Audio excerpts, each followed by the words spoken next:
The Raven Grandpa. You will drink from the brook, and I have directed the ravens to supply you with food there.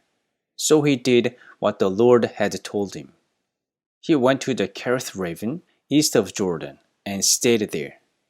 The ravens brought him bread and meat in the morning, and bread and meat in the evening, and he drank from the brook. 1 Kings 17:4-6. Since my son was away in the US studying, I was always concerned about his diet. Every time he called, the first thing I would ask was, "Did you eat?" It didn't matter whether it was night or day. That day was the same. "Did you eat?" "Yes, Mom, a raven brought me food." "A what?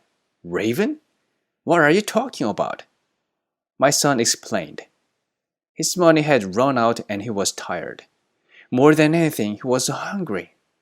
So he knelt down in prayer. "Lord, I'm hungry and I'm extremely tired." Then he got up and wandered around the house. That's when he heard a knock on the front door.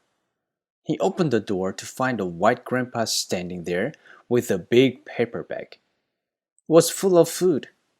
He said to my son, "You will be my adopted grandson." Since then, the grandpa brought him food from time to time. My son called him the Raven Grandpa because he was like the raven who worked for God by delivering food to Elijah. One Sunday morning, the Raven Grandpa called him.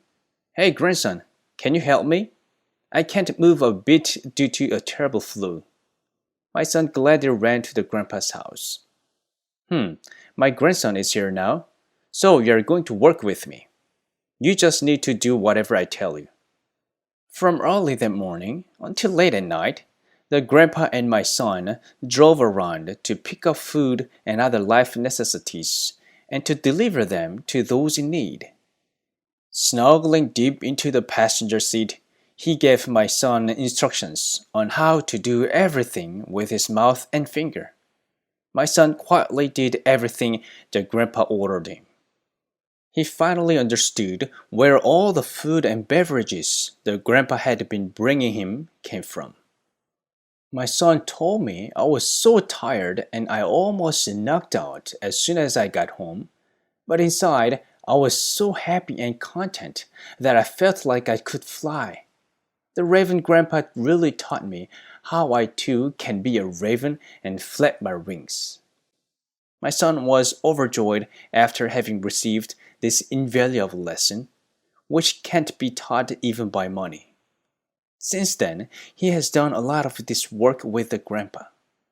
I felt grateful to hear about such great things that were happening with my son.